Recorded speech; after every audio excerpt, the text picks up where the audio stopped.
आता पुण्यामध्ये भोसरी मतदारसंघामध्ये भाजपला धक्का बसलाय। भाजपचे रवी लांडगे ठाकरे गटात जाणार आहेत। शेकडोंच्या ताफ्यासह लांडगे मुंबईला रवाना झालेत आणि उद्धव ठाकरेंच्या उपस्थितीत ते पक्षप्रवेश करणार आहेत। पिंपरी चिंचवडमध्ये भोसरी विधानसभा मतदारसंघात भाजपला मोठा धक्का बसला असंच म्हणावं लागेल, कारण भाजपचे नगरसेवक रवी लांडगे ठाकरेंच्या शिवसेनेत प्रवेश करण्यासाठी मुंबईकडे रवाना झालेत।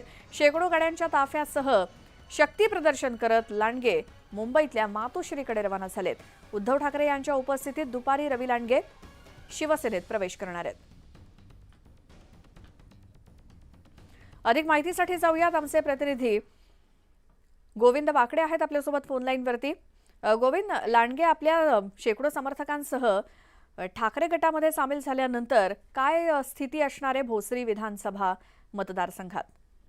अर्थातच ही मोठी राजकीय घडामोड म्हणावी लागेल, कारण की भोसरी विधानसभा मतदारसंघ हा भाजपचा बालेकिल्ला मानला जातो आणि याच ठिकाणी आगामी निवडणुका ज्या आहेत त्याआधी अशा पद्धतीने बंडखोरी होणे पक्षात, आणि केवळ बंडखोरीच नाही तर रवी लांडगे आपल्या हजारो समर्थकांसह मुंबईकडे रवाना झालेत। आणि यावेळी त्यांनी थेट जो आरोप केलेला आहे की स्थानिक आमदार आहेत महेश लांडगे यांचा जो कारभार आहे त्याला कंटाळून आपण शिवसेनेमध्ये जाणार आहोत, दाखल होणार आहोत आणि पुढील काळामध्ये त्यांच्या विरोधात निवडणूक देखील लढवणार। त्यामुळे थेट आव्हान देत आणि अशा पद्धतीचे आरोप करत रवी लांडगे जेव्हा शिवसेनेमध्ये दाखल होत आहेत त्यावरून हे स्पष्ट आहे की आगामी काळात विधानसभेमध्ये भोसरी विधानसभेमध्ये जी लढत होईल ती शिवसेना विरुद्ध भाजप अशी, उभाटा गट विरुद्ध भाजप अशी बघायला मिळेल। मात्र त्याआधी जेव्हा आपण हे बघतोय दृश्यामध्ये की प्रचंड जे शक्ती प्रदर्शन करत वाहनांचा मोठा ताफा घेऊन।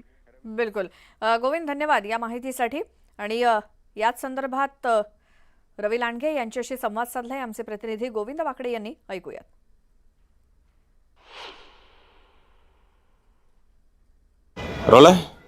पिंपरी चिंचवड शहरातील भाजपचा बालेकिल्ला मानला जाणाऱ्या भोसरी मतदारसंघात भाजपला मोठा धक्का बसला आहे आणि या ठिकाणचे जे तरुण नगरसेवक होते भाजपचे ते आता शिवबंधनात बांधले जाणार आहेत। पक्षप्रमुख उद्धव ठाकरे यांच्या उपस्थितीत रवी लांडगे आज जे आहे ते प्रवेश करत आहेत। मात्र नेमकं त्यांनी ही भूमिका का घेतली आपण जाणून घेऊया। रवी, खरं तर तुम्ही आगामी विधानसभा निवडणुका डोळ्यासमोर ठेवून हा पक्षप्रवेश करतायत असं म्हटलं जातंय, नेमकं कारण काय आहे? मोठा ताफा घेऊन तुम्ही साधारण 400 ते 500 वाहनाचा ताफा घेऊन तुम्ही शक्ती प्रदर्शन करत आता मातोश्रीवर जातायत, नेमकं कारण काय आहे तुमचं शिवसेनेत दाखल होण्याचं?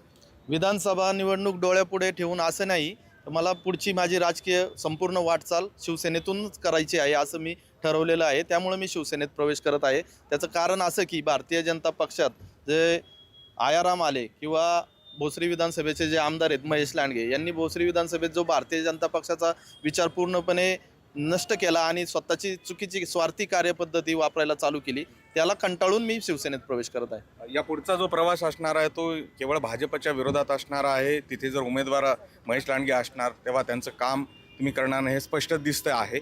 पण मग काय, कोणाचं उमेदवारीसाठी तुम्ही पक्षप्रमुखांना बोलणार आहात किंवा काय सांगणार? महाविकास आघाडीचा जो उमेदवार असेल त्याचा आम्ही खंबीरपणे काम करणार आहे। शिवसेनेमध्ये ताई इच्छुक आहेत, धनुभाऊ इच्छुक आहेत, मी इच्छुक आहे, महाविकास आघाडीकडून अजित गव्हाणे इच्छुक आहेत। ज्यांना उमेदवारी मिळेल त्यांचं आम्ही मनापासून काम करणार आहे। हे शक्ती प्रदर्शन करण्यामागचा नेमकं हेतू काय आहे? नेमकं कोणाला आव्हान आहे या सगळ्या माध्यमातून? शक्ती प्रदर्शन नाही, हा जनतेचा रोष आहे।